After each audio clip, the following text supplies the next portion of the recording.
Welcome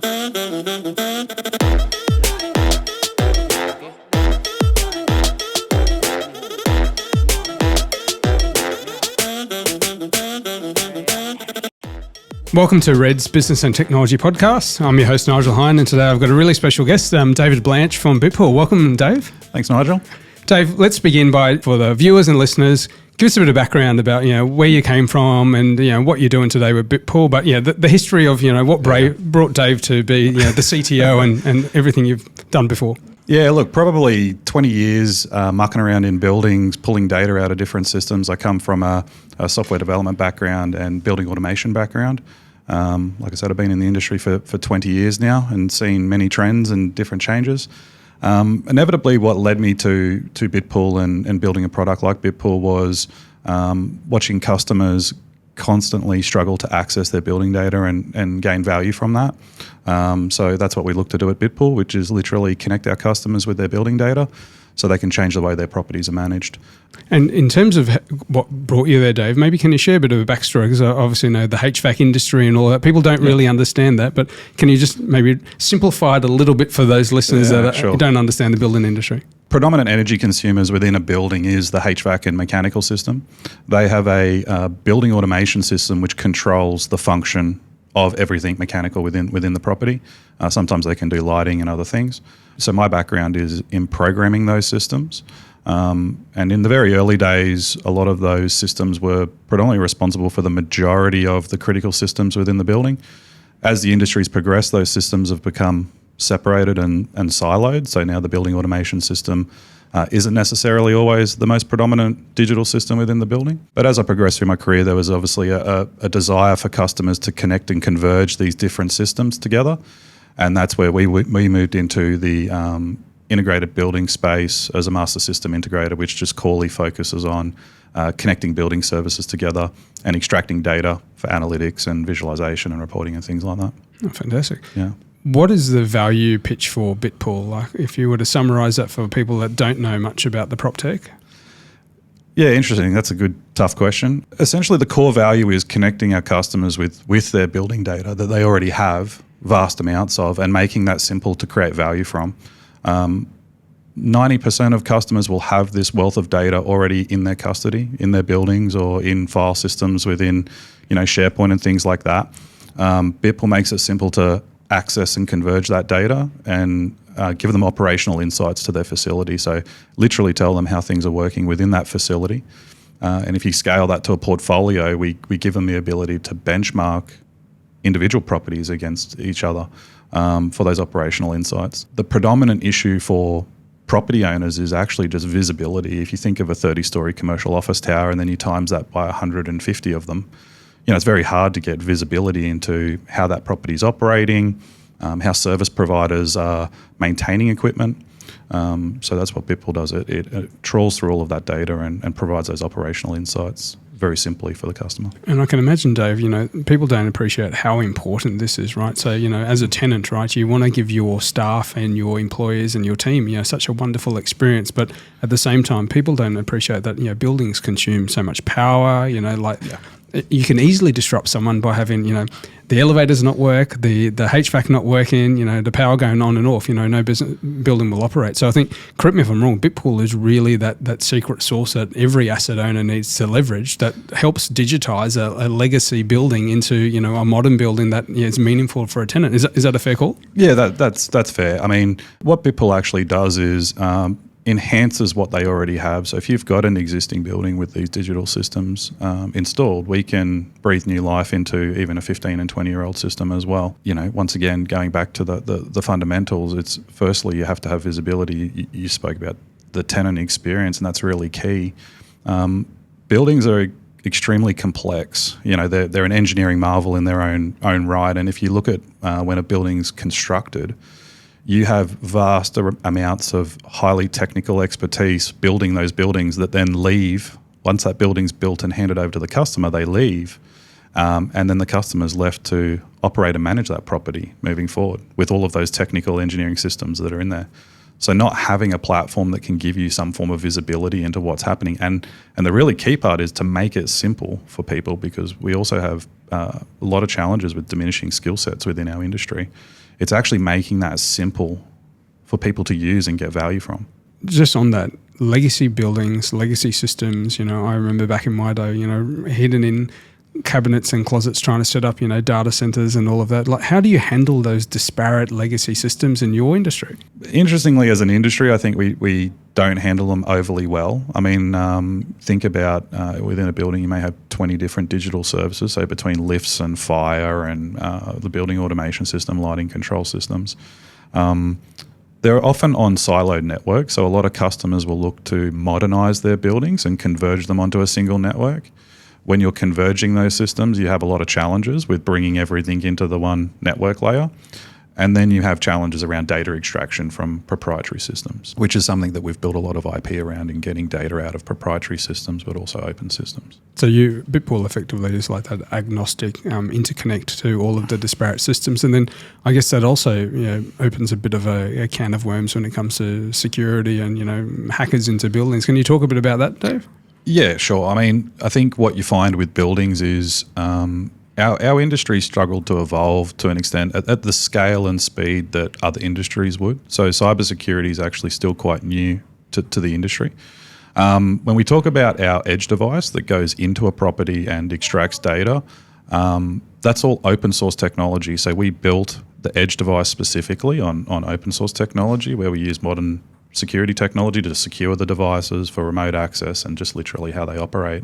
I mean, our system runs on a technology called Docker, so we run Docker containers across all of our edge devices, things like CrowdStrike and other technologies from a protection standpoint.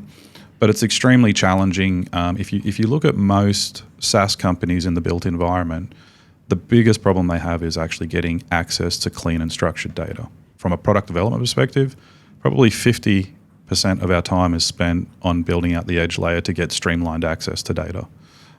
We spoke about the speed of that as well. I mean, inherently, it's very costly. So, if you've got a property or a group of properties and it's going to take me 3 months to mobilize them and, $40,000 a building, there's a huge barrier to entry there for a SaaS product. So that's the core of where we focus on in building, yeah. Yeah, fantastic. Now, I'm sure everyone asks you these questions, but AI, how is AI revolutionising in what you do, and specifically how are you guys embracing that in Bitpool? So we use AI to literally remove all of the human technical expertise required to understand insights. So what do I mean by that? I mean, I spoke before about some of the challenges that we have in the industry around skill sets. So we use artificial intelligence to take extremely complex insights and humanize them to give to a facility manager, a building owner, a portfolio manager, so everyone can actually participate in optimizing the building. We also use it to streamline workflow. So one of the things that's very complex with a building is just the workflow of having an issue and then getting that issue resolved. It's probably 5 or 10 different parties in that chain. So we use artificial intelligence to generate these insights, these detailed reports that clearly articulate why something's happening and how to fix it. To streamline that workflow. Can you give an example, Dave, of what you said earlier, in the analytics insights? How does that translate to an actual tangible outcome for an asset owner? Yeah, so if I talk end to end from a building, we may collect 50,000 data points from the large commercial office buildings. We run that data through a lot of machine learning processing to cleanse and structure the data. So we semantically model it, we cleanse it. And then we use artificial intelligence to literally draw insights out of that data to pinpoint exactly what's happening within a facility. So an example could be one of your some of the central plant equipment running in outside of hours when it shouldn't be. Lighting is another example, lighting operating when it shouldn't be, and correlating that to the energy demand of the property compared to outside ambience. We're able to push a lot of data through our platform to generate what we'd call a real insight, not just an insight about specific data points. And is there any building you can't retrofit? Is there anything you say no to, or anything that your system can't really? There's nothing we say no to. There's probably some we should say no to. But no, we do have what we call a digital canopy. So we do a lot of industrial and logistics facilities that aren't digitized at all. We use LoRaWAN technology for that, which is a long-range IoT wireless technology. So we can actually digitize a property as well. But no, we haven't touched anything that we couldn't deal with to date. It's just the scale of the challenge that changes. Yeah, wow, exciting times for you guys. So, PropTech itself, tends to be, I guess, a slow, from my experience, a slower evolution. Talk us through how you're seeing the adaptation of what you're trying to drive versus, I guess, the asset owners and traditional property. Because I think all of them want to embrace PropTech, but I see, and I'm probably going to get in trouble for saying this, that they're not moving as fast as we would like. I think as an industry, we've got to take some stock too of are we enabling them to move fastly? I really like to reflect in the mirror and ask, are we doing everything we can for them to move quickly? I think that the challenge is that, especially when you look at artificial intelligence as an example, a lot of buildings aren't ready for that technology because they haven't been digitized correctly. They don't have the right infrastructure in there. So then for a customer, they may have to go back and remediate a number of systems before they can be ready to utilize that technology. And then we sort of get into the commercial aspect of procurement. And, we even have a lot of things with safety around AI safety, cybersecurity. So things are classically slow, compared to the more modern tech space. But the reason that is slow is because these buildings are more complex than you could possibly imagine. So we're dealing with a lot of things in properties. But I think over the next 2 to 3 years, you'll see a rapid disruption or change within our industry. And that's what I always talk about out in the industry is just we are ripe for disruption. Can I ask what specifically is driving that disruption? Is there anything you can pinpoint? If you look at the latest jobs report, the skills report that the government releases in 2024, technical trade skills is the highest in demand or the highest shortage of skill in any occupation. We have a dwindling skill problem within our industry. These buildings are complex and take that technical skill to maintain and operate. If you take that in conjunction with a lot of the compliance and decarbonisation that's happening, you've really got the perfect storm for disruption. And then you bring artificial intelligence into that, and I think a lot of people, will take the softer route, which is it's not going to replace people, but inevitably it has to replace people because we don't have those people. We get into circumstances at the moment in the industry where we don't have people who can maintain certain systems within buildings and things to that effect. So that's where the disruption will happen. Only when companies can access building data in a rapid way will that really take off, in my view. And to that point, the skills shortage, with your experience building effectively a startup, you've been involved from day one and, have sort of moving towards a scale up right now. Yeah. Share some of the challenges and, I guess, lessons learnt that you've had over that journey. Oh, look, I think... Or what would you not do differently? Interestingly, I wouldn't change anything we've done. Probably the expectation on the business to start with. Like when we did it, I thought we would just go in, start a business and get going and everything would be smooth sailing. I've learnt that you pretty much need to get used to getting knocked down and getting dusted off and getting back up again. That's a pretty classic thing for me to do now. And also really anchor yourself in the purpose. When we started working with AI, there was a lot of skepticism. I think that journey to work with that technology is long. It's not you don't wake up tomorrow and say in 6 months' time we're going to embed AI into our product. Even just as recent, we've got a new development coming out with how we appropriate agents to the system and real-time AI. But yeah, I wouldn't change anything I've done. Just probably temper my expectations and prepare myself for the journey ahead. It's a tough road, and it's you got to have good friends around you, I think, in business, and it can be a lonely place from time to time. Yeah, no, it's definitely great advice. I think, being patient, and if you believe in it, I know, look, we've been talking for many, many years, and I'll give you credit that I think you guys were very early adopters of AI and, the machine learning trend and things like that. Where do you see, not just Bitpool, but just the industry, if you were to crystal ball, Dave, you've been in the space and looking at it from a tech lens, like apart from what you said, is there anything you see, material? We've got obviously the Olympics happening here, so there'll be a bit of a boom, but is there a drive in particular that people are wanting more and more? Digitization in buildings. Where's PropTech going? Like, share to the listeners, where you see. Look, I definitely see wireless technologies playing a bigger role. In the past, wireless technologies have been more unreliable than reliable. So there's been challenges with it, with technologies like LoRaWAN and the vast array of IoT sensors you can now augment a building with. It's amazing. So I definitely see things moving out into the wireless space with that. And then how we leverage building data or property data. I mean, the core focus has always been on more the machine and operational data. I see the more artificial intelligence becomes consumer friendly, I think you're going to start to see things like digital assistants, digital concierge, and that the whole way a property is operated will get disrupted at some point in time, only because it's so inefficient. There'll be probably a lot of listeners out there who may agree or disagree with me, but for the hardcore facility managers out there, they would know that most times they're stretched. They can't process information quickly. They don't have that visibility. And having things like artificial intelligence that can just reduce your overall workload in a day, even just typing emails. I mean, it's phenomenal technology. So I definitely see. I'd put a time frame on it of probably about over the next 2 years. You'll see that, and then we'll lead out to more. Full control of a property. So the complete automation using artificial intelligence, I think that's probably 5 years away if I was being honest. But inevitably, the property can have its own intelligence built within the building that it knows the best way to control itself and maximise tenant experience and comfort and things like that. Yeah, fantastic.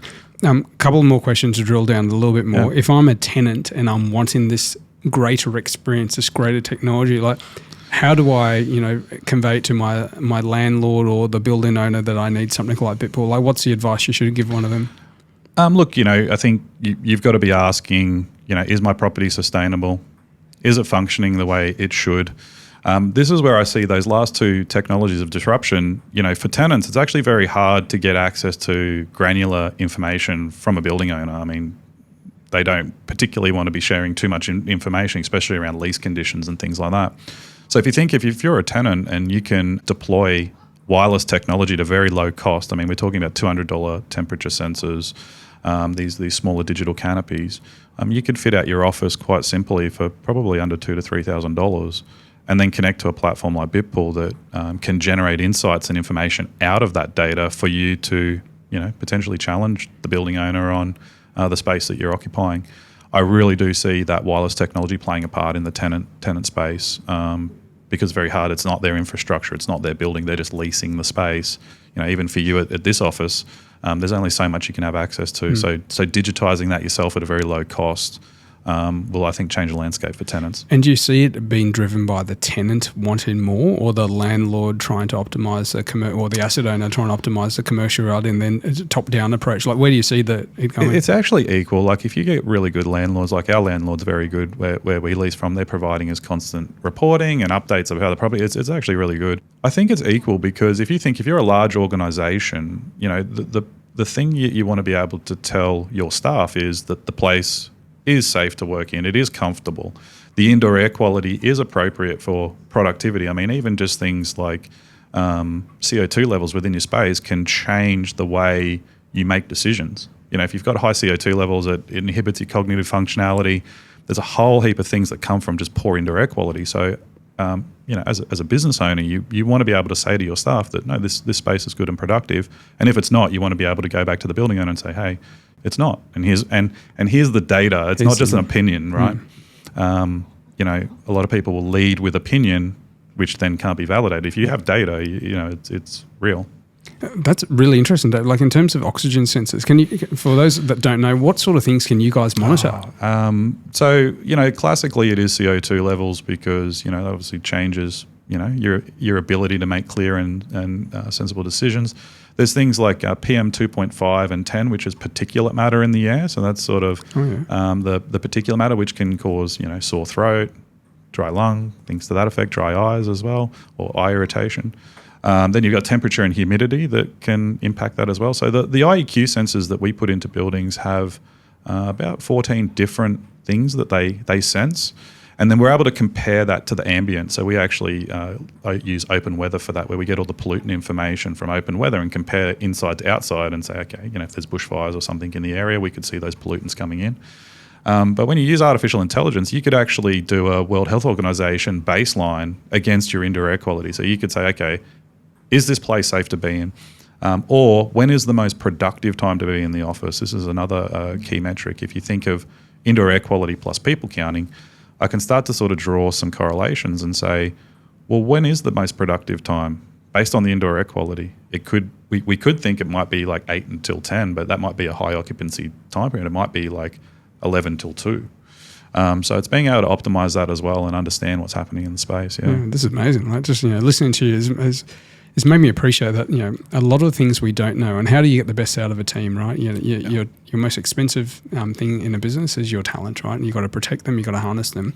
But if you don't have the data, like what you just said there, like I didn't have no idea, I don't have any oxygen sensors. Look, I need to be a customer, yesterday. But this is fantastic. Anything else you want to share, like for the listeners out there about like real world case studies or examples? Because I think this is the new concept, and I think we'll have to probably get you back for another series too. But look, the thing I'd leave people with, I think when people walk into a building and go to work, they want to leave feeling better than when they arrived. If you look at the world today, and something that COVID's taught us is people actually deal with a lot of problems at home and out in the real world. So when they come into a building, they want to know, or they want to be happier when they leave than they arrived. And I think there's an obligation for everyone, A, to make buildings accountable and sustainable, and B, be a good productive place to work. And to do that, you need data to make clear decisions. If you're using opinions to make your decisions, often they'll be wrong or incorrect. So that's what I'd leave everyone with. Probably less technical, but I think if you have a look at the Brisbane CBD at night, if you go up to Kangaroo Point on a Saturday night and have a look at all the lights on that are in these commercial offices, you'd sort of ask yourself the question, are we holding these buildings to account or not? And I think in a lot of instances, we probably don't hold them to account the way they should be. Yeah, fantastic. And a lot of homework for those out there to be watching those buildings at night time. We might see a crowd up on Kangaroo Point this Saturday. Absolutely. It shows your influence, though. Final question. Where do you see yourself go in the next few years? You've obviously got a big ride ahead with the Bitpool journey, but beyond Bitpool? Look, for us as Bitpool, I think we've gone through the startup phase and we're in scale up. We've signed 2 partners in the UK. We're looking at partners in North America. So just as much as I've been on a wild ride to start with, I think I'm about to go on a second wild ride. So I think we'll definitely be operating in the EU and North America over the next 2 years, and the scale up journey is going to be amazing. From a technology standpoint, we will get to a completely automated experience on platform, and we will get to a point where it's just a complete digital assistant where there's no requirement for the user to interact with the platform. So I'm pretty excited from a technology standpoint too, and excited to see some more buildings be held account. Fantastic, Dave. Look, thank you so much for coming in and sharing the story about Bitpool and yourself. I think with what you guys are doing, like as a business owner, it's essential. I think every asset needs to have Bitpool in there, and just being able to know that your team are coming in and they're not feeling great, like or to your point, someone should walk in and then leave feeling much better because the building has been optimized to make them achieve their best. Right? That's utopia. Correct. Yeah. I mean, and if you think of the way buildings are valued is based on long-term leasing. So if you talk about tenant experience, the ultimate tenant experience is that you've got a productive and happy space to work in. That so happy customers are returning customers. So yeah. Fantastic, Dave. Look forward to seeing the rise of Bitpool over the months and years ahead. And I'd love to get you back for probably a bit more of a specific deep dive in when the time's right. So. Happy to. Thank you, Dave. Thanks, Nigel.